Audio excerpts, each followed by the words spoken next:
Alors, est-ce qu'on pourrait accueillir avec joie, amour et ébullition ce matin, ladies and gentlemen, Luca Dumont? Yes. Il y a juste un seul Joël.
Est-ce qu'on peut prendre un moment pour remercier l'équipe technique? Vous savez, on ne réalise pas à quel point il y a du travail. On arrive à 10h, 9h43, on se pogne un petit café, on vient s'asseoir dans un fauteuil trop confortable pour un prédicateur. Et puis on ne réalise pas qu'il y a des gens qui sont arrivés avant, qu'il y a des gens qui sont là après. Et merci à toute l'équipe technique de votre travail. C'est formidable. Sans vous autres, on ne pourrait pas servir Dieu comme on le fait. On ne pourrait pas, nous, les musiciens et les prédicateurs, on ne pourrait pas le faire. Merci à l'équipe technique. Merci d'exister. Amen. Amen. Eh bien, ce matin, c'est toujours un plaisir. Je suis content d'être réinvité. C'est vraiment super. Merci. Je suis honoré d'être là avec vous et de faire partie de ce que Dieu fait ici. Et surtout de faire partie de ce que Dieu va faire. Et je ne peux pas dire ici. C'est-à-dire que ce que Dieu fait ici en ce moment et ce que Dieu va faire, on ne sait pas où il va le faire par la suite. On ne sait pas si on va être éternellement ici. Mais c'est une chose qui est sûre, c'est qu'il y a une suite à ce que Dieu fait. Et ce matin, j'aimerais apporter un message très, très particulier. C'est-à-dire que quand j'étais à l'école, le cours que j'haïssais le plus, c'était le cours de mathématiques. Je n'étais pas croyant à l'époque, mais si j'avais été croyant, j'aurais dit « arrière de moi, Satan ». Et vous savez, pendant le cours de maths, c'est épouvantable pour un prof, mais pendant le cours de mathématiques, je passais mon temps à dire « ça ne me servira à rien dans la vie, ça ne me servira à rien dans la vie ». Imagine, tes profs t'enseignent, puis tu as un étudiant qui dit « ça ne me servira à rien dans la vie ». Eh bien, j'étais dans l'erreur, parce que pour la première fois, ça va me servir ce matin. Ce matin, je vais parler de mathématiques divines. Mon message, c'est un message sur la multiplication. Et même, je vois ce mot-là, multiplication, ça me fait des drôles d'effets. Vous savez, Dieu est le Dieu de la multiplication. Et vous savez, j'étais vraiment, même j'ai été traumatisé parce que j'ai doublé mathématiques secondaire 3. Donc, en secondaire 4, j'ai fait mathématiques secondaire 3 et 4 la même année. J'avais, je pense, 7 ou 8 cours de maths par semaine. C'était un cauchemar. Mais j'ai appris quelques éléments dans mes cours de mathématiques. J'ai appris ce qu'on appelle l'addition. L'addition, pour ceux qui ne sauraient pas ce matin, l'addition, voici en quoi consiste l'addition. L'addition, c'est 2 plus 2 égale 4, plus 2 égale 6, plus 2 égale 8, plus 2 égale 10. Ça n'a pas été en vain, n'est-ce pas? Mais j'aimerais vous amener à un autre niveau, puisque j'ai vu que vous avez compris. J'aimerais vous amener à un autre niveau ce matin, le niveau de la multiplication. Et la multiplication consiste en ceci. 2 fois 2 égale 4, fois 2 égale 8, fois 2 égale 16, égale 32, fois 2 égale 32. Donc, au lieu d'avoir 10, j'ai 32. Je ne sais pas pour vous, mais je préfère 32 à 10.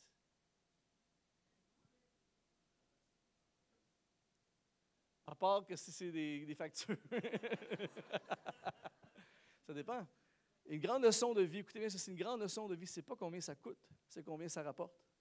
Donc, si tu as des factures de 32, mais ça rapporte 32 millions, c'est pas le message, c'est ça pour une autre fois. Mais, alors, dans la Bible, avant la Pentecôte, il y avait l'addition. C'est-à-dire un disciple plus un disciple plus un disciple plus un disciple. Après la Pentecôte, il y a eu la multiplication. Un disciple égale une église, égale des églises, égale multiplication d'églises, qui amène l'Évangile jusqu'à ici, aujourd'hui. Alors, ce que Dieu fait, il fait de la multiplication. Et ce matin, il m'a amené ici pour vous dire qu'il veut multiplier dans votre vie ce qu'il désire faire. Dieu veut multiplier. Je crois vraiment que nous entrons dans une saison dans l'histoire de l'Église. Je crois vraiment que nous entrons dans une saison de multiplication. Je crois que ce qui prenait un certain temps à une époque va être multiplié en vitesse. Ce qui donnait tel résultat à une époque va être multiplié en résultat. Dieu veut multiplier ce qui a commencé ici dans cette Église. Et Dieu veut multiplier dans votre vie et dans ma vie ce qu'il a commencé. Et ce matin, on va regarder ensemble au principe biblique de la multiplication. Et vous avez devant vous quelqu'un qui a vécu et qui vit et qui a expérimenté la puissance de la multiplication. Je pense à lorsque j'ai commencé chez moi avec ma guitare, tu fais beaucoup de blagues avec moi avec ma guitare, mais lorsque j'ai commencé avec moi avec ma guitare, avec un chant, et j'ai vu jusqu'où Dieu peut multiplier hors de contrôle ce qu'il fait. Et je crois que ce matin, On a besoin d'avoir une révélation et surtout de comprendre comment expérimenter la multiplication. Pour ceux qui me connaissent, je suis un prédicateur. Il y a différents genres de prédicateurs. Il y a des prédicateurs peintres et il y a des prédicateurs architectes. Le prédicateur peintre dépeint un portrait de ce que Dieu fait, de ce que Dieu... Et c'est nécessaire dans le royaume de Dieu. C'est extraordinaire d'écouter un prédicateur peintre. Moi, je suis un prédicateur architecte. C'est-à-dire que je donne un plan précis comment le faire. Et ce matin, j'aimerais vous donner, dans les prochaines 3 heures, j'aimerais vous donner un plan. On va embarquer dans le film. J'aimerais vous donner un plan ce matin à partir de... Jésus nous donne, dans Matthieu chapitre 14, Jésus nous donne le principe de la multiplication. Il va multiplier des pains et des poissons. Et avec un peu de pain et 5 pains et 2 poissons, il va nourrir une multitude. Une affaire qui n'a pas de sens. C'est de la folie totale. J'aimerais vous dire ce matin que Dieu se spécialise dans les choses folles. En fait, tout ce que Dieu fait, ce n'est pas logique. Dieu est tout le temps contraire à la logique et toujours d'une façon qu'on n'aurait pas pensé.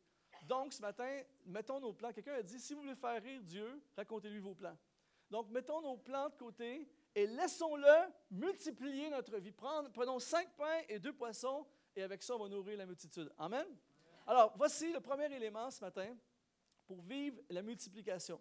Le premier élément dans Matthieu chapitre 14, verset 14, c'est que notre motivation, si on veut vivre la multiplication dans notre vie, notre motivation doit être la compassion. Matthieu 14, 14, Jésus, ça dit, en parlant de Jésus, quand il sortit de la barque, il vit une grande foule et ému de compassion pour elle, il guérit les malades. J'aimerais juste ouvrir une parenthèse avant d'aller plus loin. Et ça sera peut-être un message que j'amènerai ici éventuellement. Pour moi, Jésus égale grande foule. C'est-à-dire que partout où Jésus passe, il y a tout le temps trop de monde. C'est-à-dire que partout où Jésus arrive à l'endroit, il y a tout le temps des foules, ils ne savent plus où mettre à un moment donné, Jésus dans une maison, il y a tellement de monde qu'il faut qu'il passe le malade par le toit pour guérir le malade. Pas de problème, moi je suis prêt à des problèmes comme ça. Des problèmes de trop de monde, je suis prêt à vivre avec ça. Ce que ça veut dire, c'est qu'à chaque fois que Jésus est dans un endroit, il va y avoir des foules. Et un des signes que Jésus est dans une église, c'est les foules. Je ne dis pas le jour 1 qu'on commence, mais après un certain temps, il faut qu'il y ait des foules. Il faut avoir des problèmes de foule, parce que Jésus, partout où il y a une foule. Alors, si Jésus est dans une église, il va y avoir une foule. Il faut ramener Jésus dans l'église. Et ça, ce sera un autre message que j'ai éventuellement. Mais tout ça, c'est un vieux truc pour se faire réinviter dans toutes les choses qu'on pourrait parler. Mais ce matin, simplement vous dire que, juste une parenthèse, Jésus égale foule. Et là, Jésus arrive, et là, encore une fois, il y a une grande foule. Et ça dit, Jésus, voyant la foule, fut ému de compassion pour elle. Et voici la clé ce matin pour la multiplication de notre vie. C'est-à-dire que tout ce que nous faisons devrait être motivé par la compassion. Quand Jésus voyait une foule, Jésus ne voyait pas une foule, Jésus voyait les individus dans la foule. Et Jésus était autant engagé envers une seule personne qu'une multitude. Quand Jésus voyait une foule, il ne se disait pas « Yes, sir, je suis en train de devenir populaire, mon compte Twitter va augmenter, je vais avoir plus d'amis sur Facebook, et là, tout à coup, je suis populaire, ils vont m'inviter pour les plus gros événements, maintenant que je suis plus populaire. » Ce n'était pas ça du tout, Jésus. Quand Jésus voyait une foule, il voyait les personnes dans la foule. Ici, je vois une foule devant moi, mais Jésus, s'il était ici, et il est ici, Jésus voit ta vie. Jésus voit ton problème. Jésus voit ta situation. Il voit chaque personne ici. Et quand Jésus voyait les gens, son cœur était ému de compassion. Donc, tout ce qu'il faisait, toutes les actions qu'il faisait, et la multiplication des pains qu'il va effectuer, tout ce qu'il faisait était motivé à la base par la compassion. Et le mot grec qu'il utilise, quand ça dit pour que Jésus est ému de compassion, le mot grec, c'est splagnizomai. Et ça veut dire, c'est un mot qui veut dire être remué intérieurement. C'est un bouleversement intérieur fort. Alors Jésus, il voit une foule. Jésus arrive dans l'église le matin, comme ce matin, et Jésus nous voit, et il vit quelque chose en dedans, tout de suite. Il vit une émotion de compassion qui le pousse tout de suite à faire des choses. Alors tout ce qu'il fait est motivé par la compassion, et c'est pour ça qu'il y a multiplication. Vous savez, notre motivation doit être la compassion et non l'ambition. Le but de l'Église n'est pas de devenir une Église populaire, mais de rendre Jésus encore plus populaire.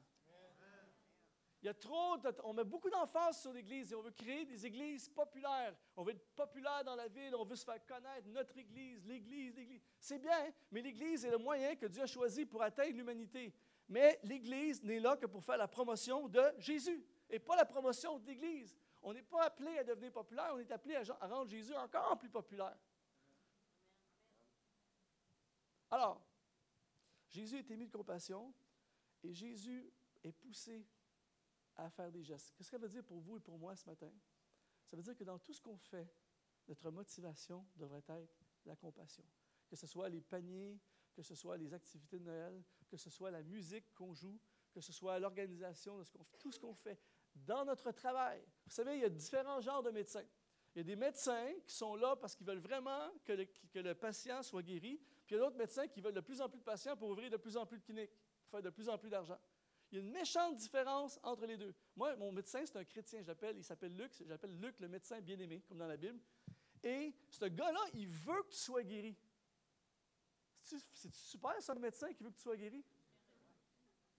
Il ne te voit pas comme un signe de pièce, il veut que tu sois guéri et Dieu multiplie. Il y a des profs d'école, il y a des professeurs d'école qui sont là parce qu'ils veulent vraiment apporter quelque chose aux étudiants.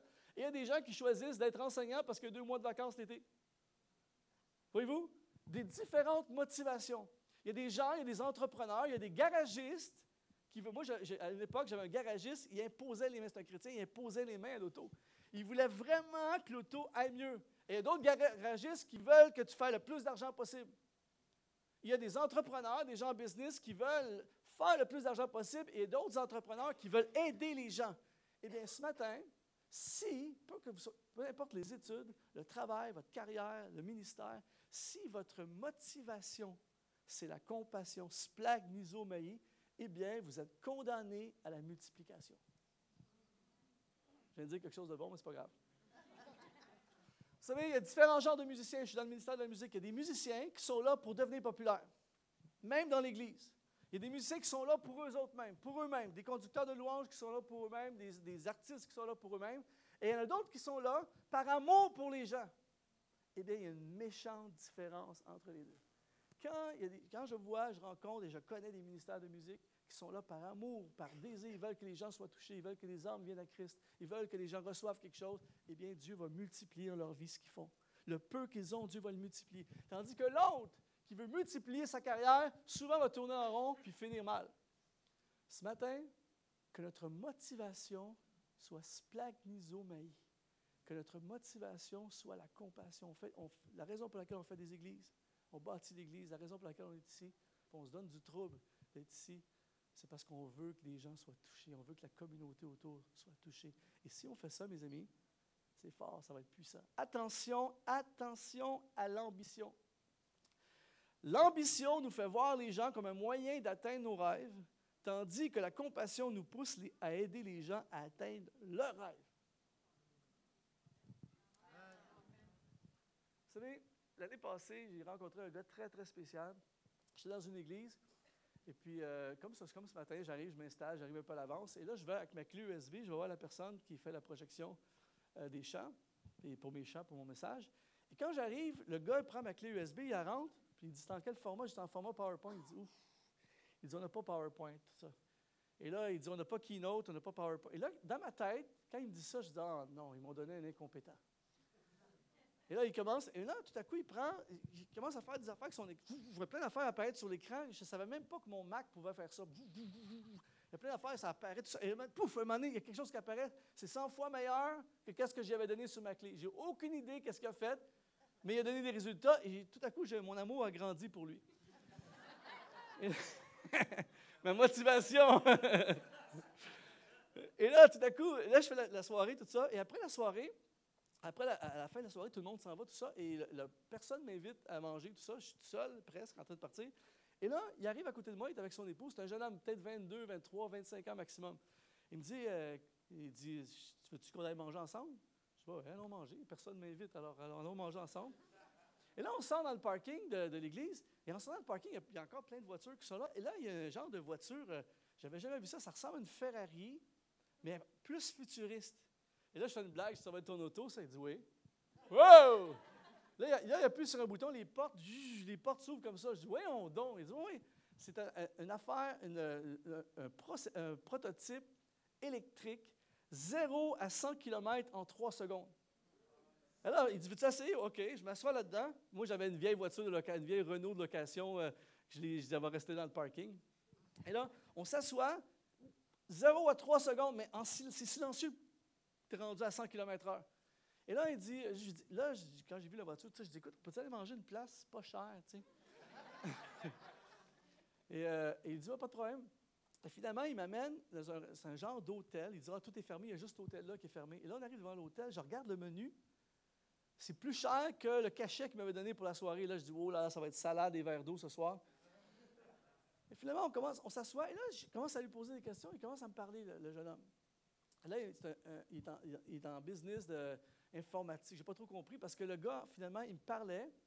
Et ce gars-là vit ce que nous vivrons dans 10 ans. Il est tellement dans le futur qu'il parle de toutes sortes de technologies. Il y a des bureaux. Un jeune homme, entre 23 et 25 ans, il y a des bureaux à différents endroits dans le monde. Bureaux à Dubaï et plein d'affaires. Il m'expliquait ça. Et là, je dis, ça vaut combien ta voiture? Ça vaut 200 000 cette voiture-là. Et là, wow, j'ai vu que... Et le gars était extrêmement brillant, tellement brillant que tout ce qu'il me parlait, je ne comprenais rien. Il parlait d'affaires technologiques. Et vous savez, tu sais, quand tu vois un pianiste, un virtuose au piano, là, tu regardes ses mains, tu dis, wow, mais lui, il faisait ça avec son iPhone. J'avais jamais vu quelqu'un contrôler l'iPhone comme ça, il faisait apparaître des affaires. Je dis, voyons donc, c'est quoi, d'où il sort, ce gars-là? Et il me racontait qu'à l'âge de 13 ans, il était déjà engagé par des compagnies pour solutionner des problèmes informatiques à l'âge de 13 ans. Et il dit, à l'âge de 13 ans, quand j'étais la première fois engagé par une compagnie pour solutionner un problème d'informatique, j'ai compris ce jour-là le plaisir d'aider les gens à solutionner leurs problèmes. Il dit, alors ce que j'ai fait, j'ai démarré une entreprise qui aide les gens à solutionner leurs problèmes. Il dit, moi, mon but dans la vie, c'est d'aider le monde. D'aider le monde. Il n'a jamais une seule fois parlé d'argent. Jamais, pendant 2 heures. Jamais. Et à la fin, il a pris l'addition. Et quand j'ai vu ce gars-là, j'ai dit, tu vois, j'ai une leçon ici. Je pouvais, les jeunes ne sont pas là ce matin, mais si j'avais un message à lancer à tous les jeunes et à tous les moins jeunes qui sont ici ce matin, si tu veux que multiplication, que ce soit dans tes finances, dans tes projets, dans ton ministère, dans tout ce que tu fais, que ta motivation ne soit pas toi, que ta motivation ne soit pas de faire de l'argent, que ta motivation ne soit pas de devenir important, que ta motivation ne soit pas ta popularité ou tes propres gains, que ta motivation soit splagnizo, mais un désir d'aider les autres.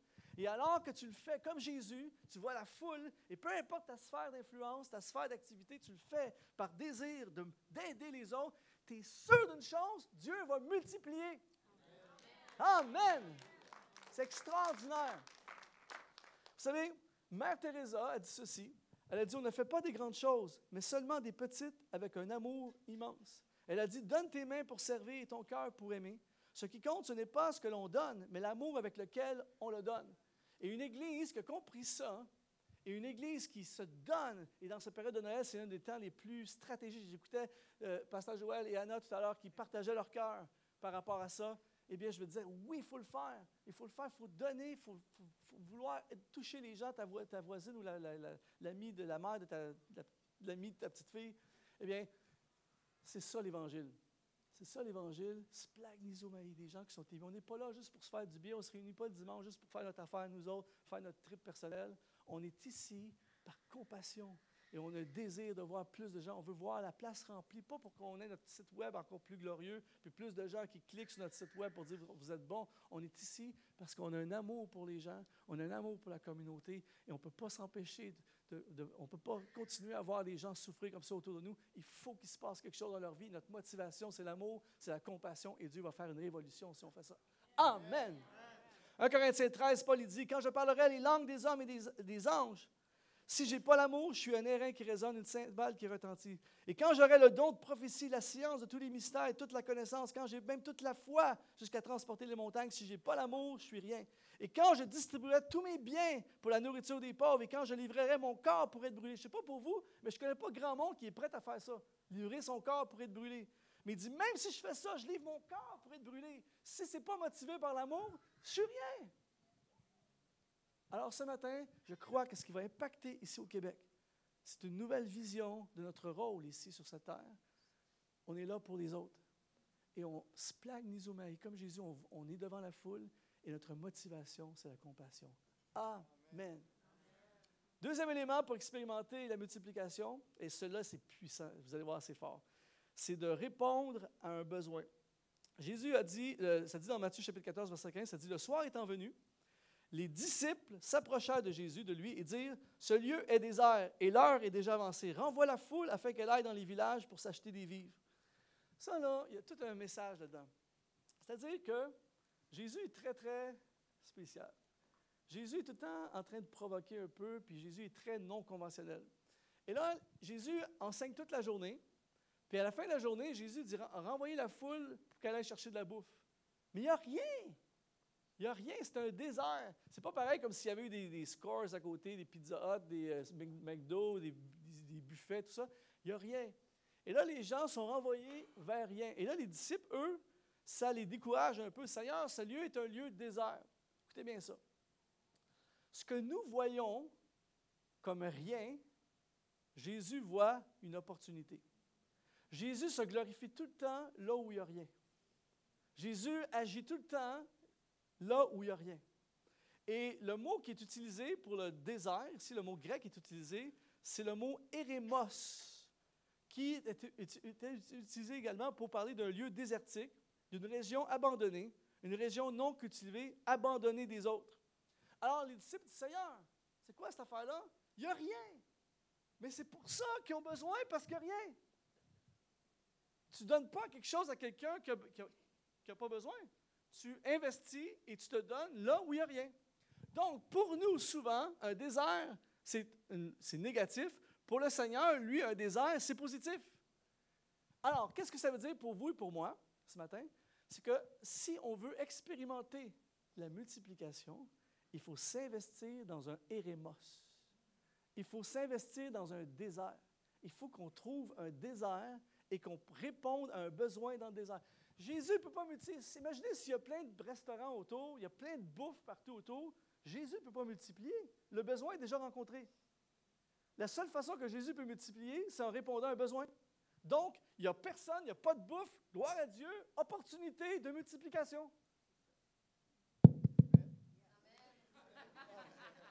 Alors, ce matin, écoutez bien ça. Si nous voulons que Dieu multiplie dans nos vies, investissons-nous là où il y a un besoin. Cultivons où personne ne cultive. Cherchons des terres abandonnées et des zones désertiques. Vous savez, dans les églises, plus les églises grandissent, plus il y a ce que j'appelle la compétition pour des postes clés. Il n'y a rien de plus ridicule que ça, mais ça arrive. Moi, j'ai passé ma vie dans des grandes églises. Je vais souvent dans des très petites et dans très grandes églises. Et dans les grandes églises, c'est toujours la même chose. C'est que tu as le conducteur de louange numéro 23 qui jeûne, qui prie que le conducteur numéro 22 tombe malade pour avancer d'un cran. Alors qu'il y a plein d'églises, il n'y a même pas conducteur de louange numéro 1.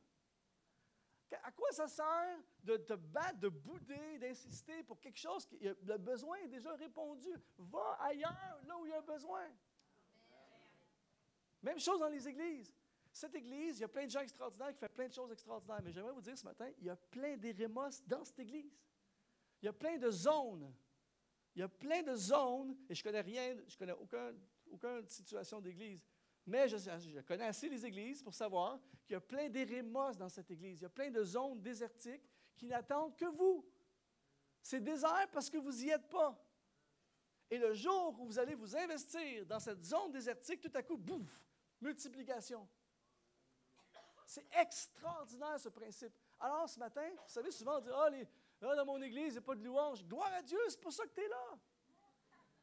Des fois, je suis dans des églises, je donne des séminaires régionales pour des conducteurs de louange, des musiciens, puis souvent, ils me disent, c'est bien beau tes principes, ça, mais dans mon église, c'est dur, on n'a presque pas de musiciens. Gloire à Dieu! C'est pour ça que tu es là, pour les former, pour les inspirer, pour les entraîner. Un désert, c'est extraordinaire.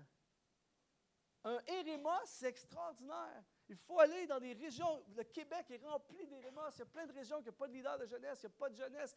Moi, je le dis depuis des années, un jour, quelqu'un m'entendra. Le jour au Québec, ça peut commencer aujourd'hui, le jour au Québec où il y a un gars, une fille, un couple, peu importe, qui va dire « Hey, il faut qu'on fasse quelque chose pour la jeunesse du Québec. » Qui va vraiment faire quelque chose, puis démarrer quelque chose, un mouvement, aller toucher des régions. Le gars, la fille, le couple, peu importe, qui va partir ça, puis qui va s'investir là-dedans à fond, c'est pas croyable sur 10 ans la multiplication qui va prendre place. Pourquoi? Parce qu'il y a un érémos total. Il y a des régions, toute l'est du Québec, il y a certaines régions éloignées, la Côte-Nord. Il n'y a plus rien ou presque pour la jeunesse. Le gars, la fille, le couple qui va y aller, ça va être une bombe. Pourquoi? Parce qu'il n'y a rien. Merci Luc, ça me fait du bien d'entendre ça, c'est très encourageant. Ce matin, l'appel de Dieu dans nos vies est souvent un croisement entre un fardeau, nos talents et un besoin. À cette intersection-là, c'est là qu'elle est notre place. Un fardeau que tu as dans ton cœur, tu as des talents pour répondre à un besoin et le besoin. À cette même place-là, c'est là que ça se passe. Voyez-vous? Alors ce matin, Éréma, cherchez un Éréma. Par exemple, si vous allez sur le boulevard Tachereau, il y a une intersection au boulevard Tachereau, dans le coin de Greenfield Park, où il y a un Starbucks, café, puis l'autre bord de la rue, il y a un Second Cup café. Ce serait complètement ridicule que moi, j'arrive à la troisième intersection à côté, je pars café chez Tiluc. Là, ça ne marche pas, tout ça, puis là, je vais appeler l'économie, c'est l'économie, le gouvernement ne donne pas de subventions, on n'est pas assisté, les cafés, comment ça se fait? Puis les gens vont toujours chez Starbucks. C'est pas l'économie, ils n'ont pas besoin de ton café, il y a déjà 2 cafés. Va t'implanter là où il n'y a rien. Ce matin, les gens d'affaires qui sont ici, tous ceux qui sont dans le business, cherchez, demandez à Dieu de vous révéler un érémos, un besoin, quelque chose que personne ne fait, quelque chose que peu de gens font. Et très souvent, vous avez la réponse à un besoin. Investissez-vous, démarrez quelque chose que personne ne fait. Regardez bien ça dans 5 ans, multiplication. Cherchez des déserts. Même chose au niveau de l'œuvre de Dieu, il faut qu'on cherche des déserts, il faut qu'on s'investisse là où il n'y a rien. Et dans l'Église locale, que Dieu nous donne ce matin une vision dans notre Église ici, que Dieu nous donne une vision, qu'est-ce que je pourrais faire? Et je vais vous donner un indice. Ce qui vous tombe sur les nerfs, c'est fort probablement là où vous devez vous investir. Rick Warren raconte, il fait son frais, il dit, nous autres, là, on est la première église en Amérique du Nord à avoir eu un site Internet. Il dit, quand on a mis un site Internet, il dit, il y a un gars qui est venu me rencontrer dans l'église, puis le gars, il était enragé. Il dit, pasteur, j'ai honte de mon église, j'ai honte de faire partie de cette église. Tout ça. Il dit, comment ça? Il dit, le site Internet est complètement ridicule, puis il dit, ça n'a pas d'allure. Et pendant qu'il parlait, Rick Warren, il riait. Le gars, il dit, ouais, vous riez de moi en plus, pasteur. Il dit, non, je ne ris pas. À partir de maintenant, c'est toi qui es en charge du site Internet. Ce qui nous dérange, c'est souvent là qu'il faut intervenir. Et moi, quand je vais dans les églises, ce qui me dérange, quand ça va me déranger, ça se passe ici. Quand je vois la musique, tout ça, ce qui me dérange, c'est là. Il peut se passer l'Apocalypse dans l'école du dimanche, j'y crois au ministère des enfants, mais ça ne me dérange pas ce qui se passe de l'autre côté. Mais quand il se passe quelque chose ici, ça me dérange. Eh bien, j'ai découvert que c'est là qu'il faut que j'intervienne. Alors ce matin, cherchez un désert, cherchez un endroit et intervenez à cet endroit-là. Et tout à coup, vous allez voir une révolution. C'est incroyable. Par exemple, quand j'ai commencé dans le ministère de la musique, il y a des gens qui... C'est pas parce que je suis un grand musicien, c'est pas ça du tout. C'est que quand j'ai commencé à conduire la louange il y a plusieurs années, à l'époque, il n'y avait presque pas de chant, de louange contemporain, pour les jeunes, tout ça, en français. Donc, je faisais la louange à toutes les semaines. Et là, je paniquais parce que la semaine prochaine, ça me prend encore 2, 3 nouveaux chants. Alors, j'écrivais des chants pour la semaine prochaine. Et là, j'écrivais 2 chants. Là, on faisait des arrangements. On les jouait la semaine suivante. Et à l'époque, le groupe de jeunesse grandissait énormément. Il y avait des jeunes qui venaient de différentes régions. Alors, il y a des gens qui disent, c'est quoi ce chant-là? Alors, sur le bord de l'estrade, j'écrivais les accords. La personne partait avec le chant. Et là, à un moment donné, je me suis aperçu que les chants étaient démolis partout, mais les chants étaient chantés partout. Alors, on a fait un album. Et ça continue comme ça. Et aujourd'hui, je poursuis mes chants partout. Ce n'est pas parce que je suis un grand ministère, ce n'est pas à cause de ça. J'ai juste répondu à un besoin. Il y avait un besoin pour des chants nouveaux. On a écrit des chants nouveaux. Pouf! Multiplication. Ce que ça veut dire, c'est que si vous faites la même chose dans vos sphères, dans votre domaine, c'est sûr que Dieu va multiplier. C'est motivé par la compassion, puis en plus, ça répond à un besoin. Bang! Amen. Wow, ça valait la peine de se lever ce matin pour aller à l'église. Troisième élément, troisième élément pour vivre la multiplication, donne à Jésus ce que tu as. Matthieu chapitre 14, verset 16, Jésus leur répondit, ils n'ont pas besoin de s'en aller, donnez-leur vous-même à manger. Mais il lui dit, nous avons ici que 5 pains et 2 poissons. Et Jésus dit, apportez-les-moi. Scénario classique dans lequel nous allons souvent nous retrouver. C'est-à-dire que le Seigneur va nous confier une tâche énorme avec peu de ressources. Souvent, tu entends des gens qui disent « Ouais, mais là, je n'ai pas les ressources. » Gloire à Dieu! J'ai très peu. Gloire à Dieu! Pourquoi je dis gloire à Dieu? Parce que c'est tout le temps comme ça que ça marche. Dieu fonctionne tout le temps comme ça. Il n'y a personne dans la Bible qui est arrivé, il avait tout ce qu'il avait besoin, puis là, il a fait ce qu'il avait à faire. Non, c'est presque rien, puis une tâche énorme.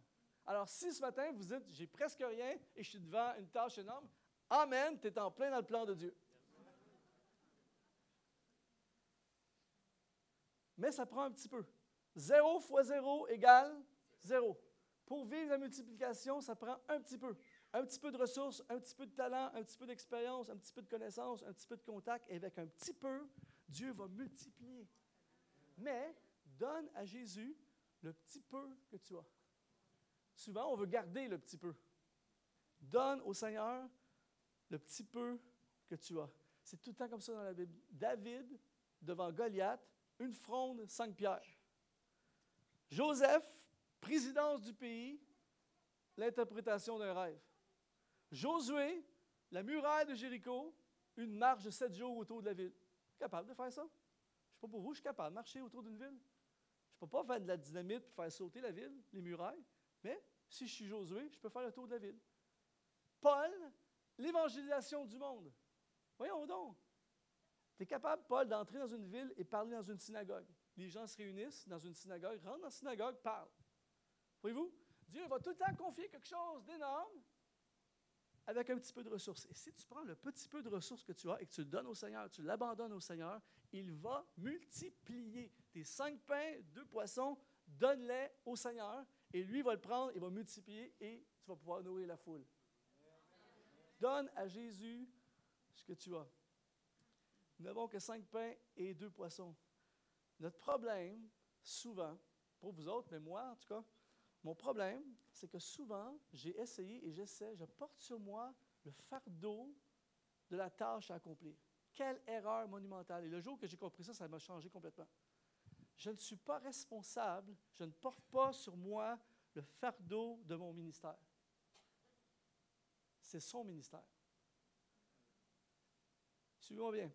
Ce n'est pas à moi à pourvoir à mon ministère. C'est à Dieu à pourvoir. Il m'a confié un ministère. Donc, il est obligé de multiplier. Si Dieu ne pourvoit pas, ça veut dire qu'il faut que je fasse autre chose. Ça veut dire que je ne suis pas dedans. Je ne suis pas dans ce qu'il veut pour moi. Si Dieu ne pourvoit pas, arrêtons de nous entêter, faisons autre chose. Je ne parle pas qu'une semaine, c'est difficile, tu lâches. C'est pas ça que je parle. Là.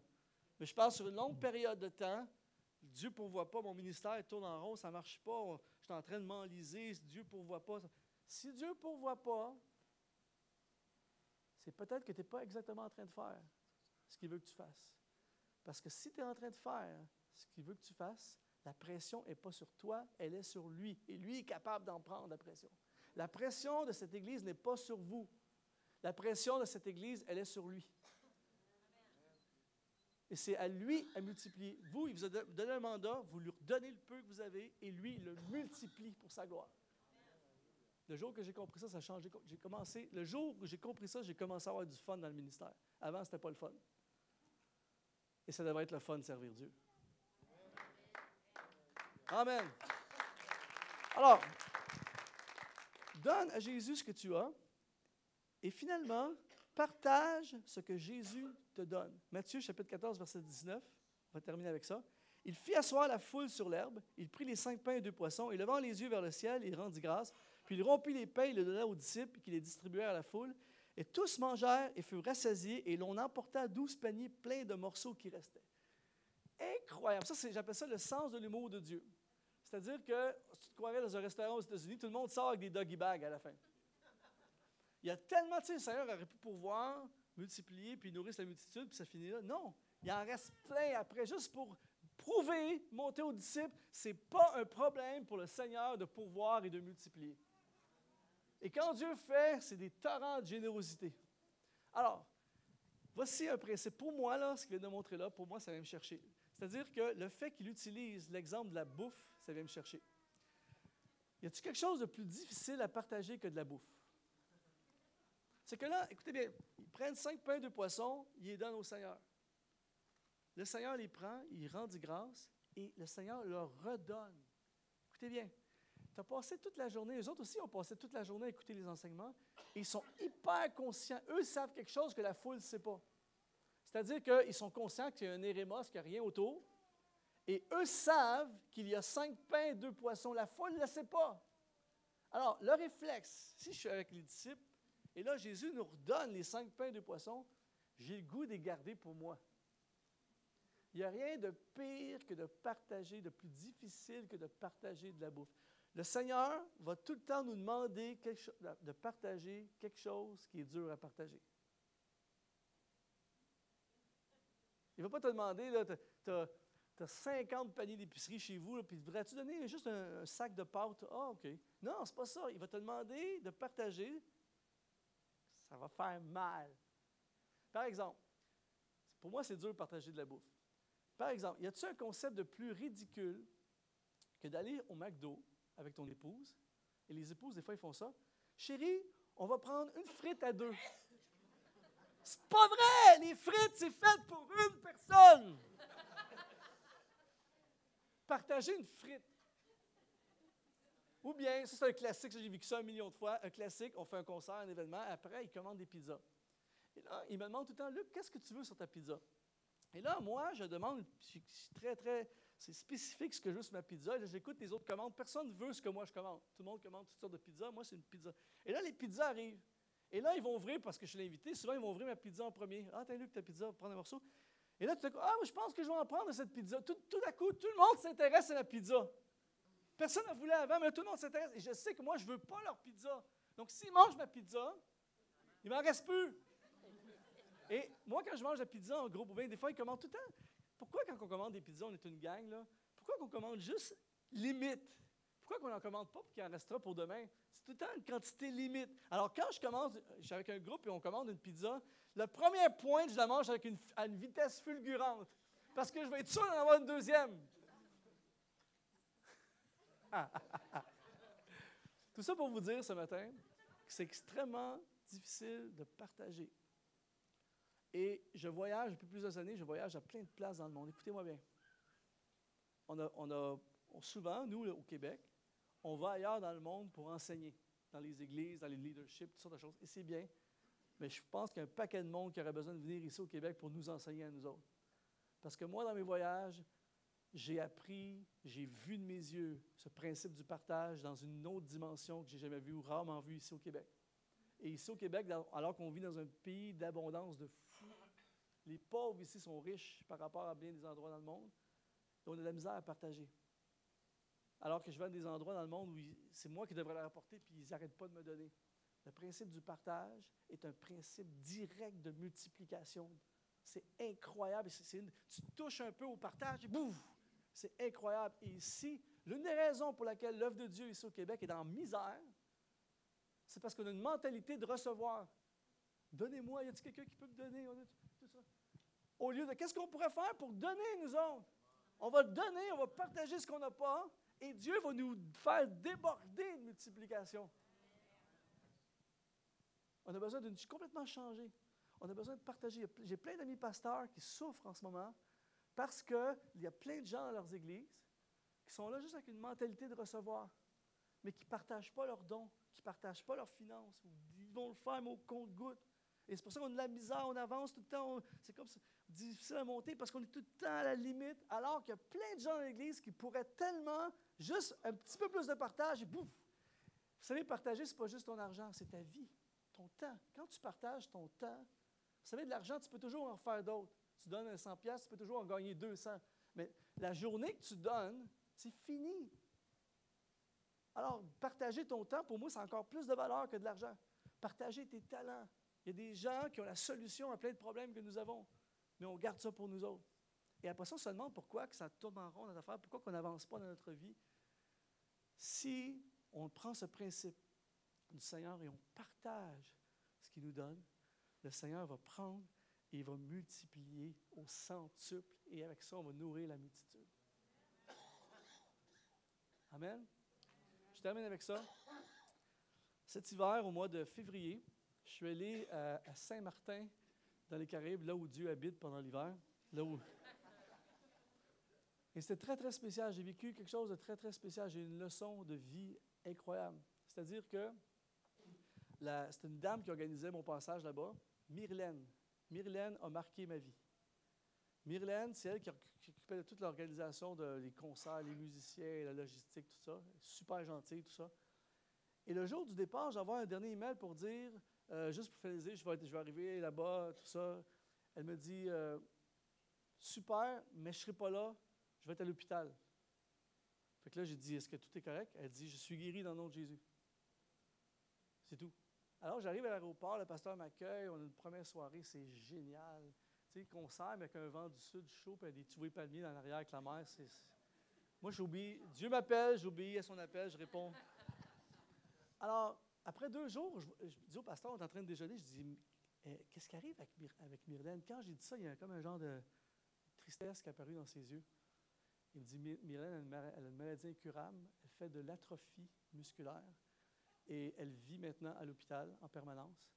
Et elle ne peut plus s'occuper de sa maison, tout ça. Et à moins de miracle, ça va dégénérer. Mais je dis, est-ce qu'on peut aller la visiter? Il dit, absolument. Alors, on va la visiter à l'hôpital. Et moi, vous devez savoir, hôpital et moi ne vont pas bien ensemble. C'est-à-dire que, tu sais, des gens, des fois, quand il y a une prise de sang ou ils voient du sang, mais moi, quand j'entre dans l'hôpital, je me sens pas... En entrant dans l'hôpital, je dis, oh, tout de suite. Alors, on va aller à l'hôpital, mais je suis en mode encouragement, mais en entrant dans l'hôpital, tout de suite, je ne suis pas bien. Et là, on rentre dans la chambre de Myrlène, et quand on arrive dans la chambre de Myrlène, elle est debout parce que quand elle doit dormir assise avec un masque oxygène, elle ne peut pas être couchée. Et la meilleure position, c'est debout pour elle. Alors, elle est debout dans la chambre d'hôpital avec une table, la petite table qu'on avait tantôt, une petite table, son ordinateur est là, elle a un casque de téléphone ici, puis elle est debout. Et quand on entre dans la chambre d'hôpital, un sourire hallucinant, elle nous prend dans ses bras, je suis content. Puis là, ses premières questions, c'est comment ça va, tout se passe bien, as-tu besoin de quelque chose? Alors que c'est elle qui a besoin. Et là, moi, j'étais en mode encouragement, même si je suis en mode perte de connaissance, là, je suis en mode encouragement, j'essaie de communiquer l'encouragement, mais c'est elle qui n'arrête pas de nous encourager. Et là, le pasteur m'explique avec elle, écoutez bien ça, Myrlène, dans son état de faiblesse extrême, c'est elle qui s'occupe de la logistique. C'est la Sephora de là-bas. C'est elle qui s'occupe de la logistique et toute l'organisation. Elle dit, j'ai quelques heures par jour où je m'assieds debout. Elle dit, j'ai mon téléphone, puis je règle des problèmes. Elle dit, si tu as besoin de quoi que ce soit cette semaine, tu as besoin de bouffe, tu as besoin d'un chauffeur, tu m'appelles, on est là à votre disposition, tout ça. Incroyable! S'il y a quelqu'un qui aurait le droit de dire, mais je vais prendre un break, mais prends-en un break. Elle est à fond. Puis à la fin, on a prié avec elle, puis j'ai posé la question, j'ai dit, c'est quoi ta motivation? Qu'est-ce qui fait que tu fais ça, tout ça? Puis elle a répondu ceci, ça m'a vraiment touché. Elle dit, je n'ai pas beaucoup, mais elle dit, avec ce que j'ai, je veux servir Jésus de tout mon cœur. Et la raison, c'est elles qui m'ont contacté. Et on a vécu une semaine incroyable, il y a plein de gens qui ont donné leur vie au Seigneur pendant que j'étais là-bas. La raison pour laquelle je suis là-bas et tous ces fruits, c'est à cause de cette femme faible, affaiblie, dans sa chambre d'hôpital.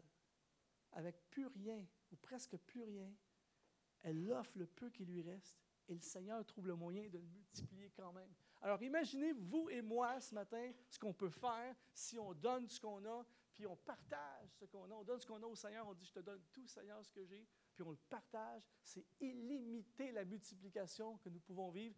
Et ça, c'est ma prière ce matin, alors qu'on va pencher nos têtes, on va fermer nos yeux. C'est ma prière pour vous, c'est ma prière pour cette Église. Et en cette fin d'année 2013, que Dieu nous donne une nouvelle vision de notre vie, de notre rôle dans cette Église, dans notre Église, et que 2014 soit une année encore plus grande, une année de multiplication sur cette Église et dans nos vies.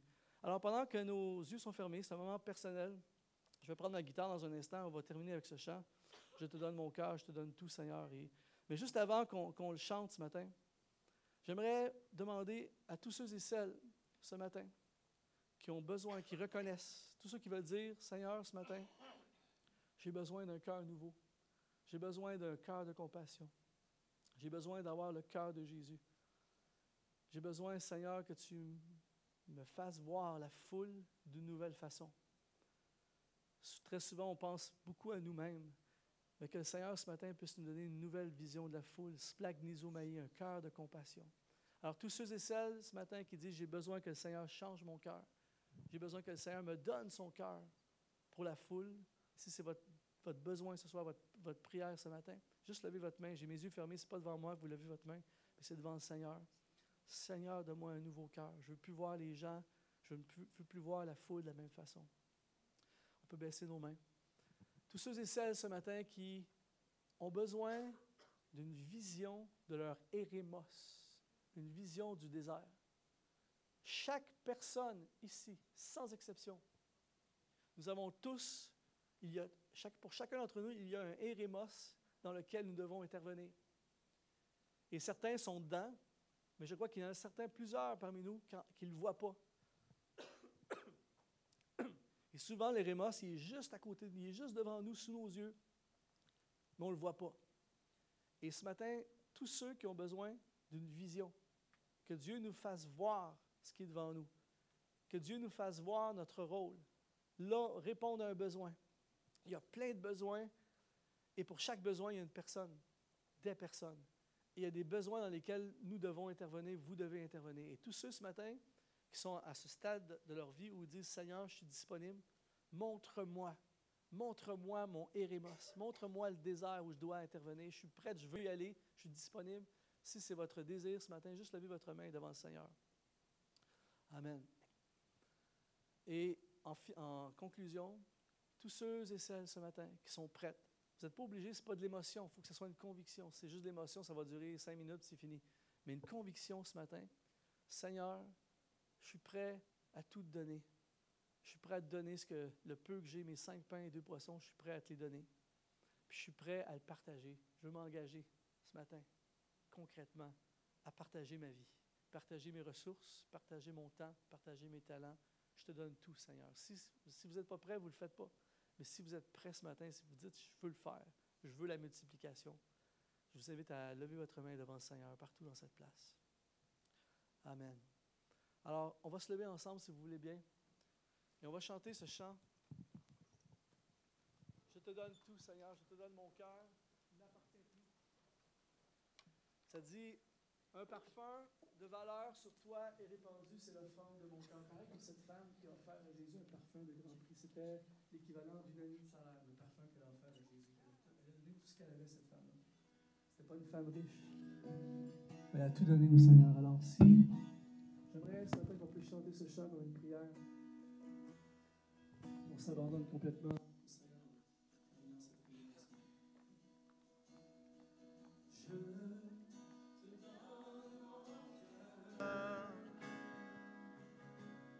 Il ne m'appartient plus. Ce que j'ai de meilleur, tout est pour toi, Jésus. Un parfum de valeur sur toi est répandu. C'est l'offrande de mon cœur. Je suis à toi, Jésus. Prends mon âme, prends mon cœur. Je te donne tout.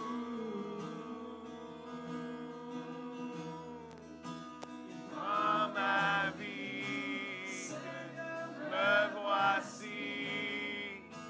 Je te donne tout.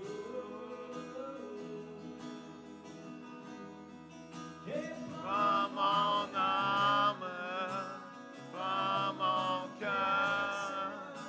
Je te donne tout. Prends ma vie.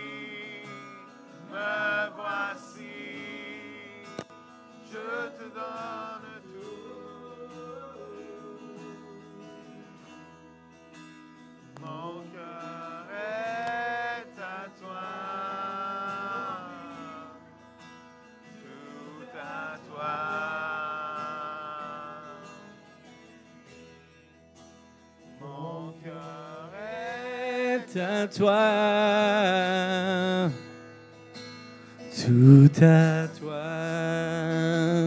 Prenons les derniers instants de cette réunion ce matin pour s'abandonner au Seigneur. Offrons-lui notre vie. Seigneur, je te donne tout. Seigneur, je te donne mes 5 pains, mes 2 poissons. Le peu que j'ai, je te le donne, Seigneur, et que tu puisses multiplier, Seigneur. Donne-nous une vision du besoin de l'Érémos dans nos vies. Montre-moi là où je dois intervenir, Seigneur. Montre-moi mon rôle. Montre-moi cette mission que tu as préparée pour moi, Seigneur. Alléluia. Change mon cœur. Donne-moi ton cœur de compassion, Seigneur. Je veux voir la foule avec tes yeux. Je veux voir mes collègues de travail avec tes yeux. Je veux voir mes clients avec tes yeux. Je veux voir, Seigneur, les gens qui m'entourent, mon Église avec tes yeux. Donne-moi le cœur, splagnisomai, le cœur de compassion. Je te donne tout, change mon cœur. Oh, je te donne tout. Je veux aller là où personne n'est allé. Je veux aller dans le désert, Seigneur. Je veux cultiver là où ça n'a pas été cultivé, où ça a été abandonné. Me voici, me voici. Oh, je te donne tout, je te donne tout. Multiplie les fruits dans cette Église, Seigneur. Multiplie les fruits dans cette Église. Que l'année qui va commencer bientôt, 2014, soit une année de récolte, soit une année de multiplication, une année d'influence, une année de progrès, une année de gloire. Multiplie, multiplie, Seigneur. Oh, je te donne tout. Seigneur, ce matin, dans le nom de Jésus, je prie pour tous ceux qui ont levé la main, tous ceux qui ont besoin d'un cœur de compassion, tous ceux qui veulent une vision du désert, tous ceux qui sont prêts à donner et à se donner. Ce matin, je prie, Seigneur, que ces quelques paroles qui ont été partagées puissent porter des fruits jusque dans l'éternité, que ce ne soit pas un moment d'émotion ce matin, que ce soit un moment de conviction. En ton nom, Seigneur, j'ai prié ce matin. Amen. Amen, Seigneur. Amen. Alléluia.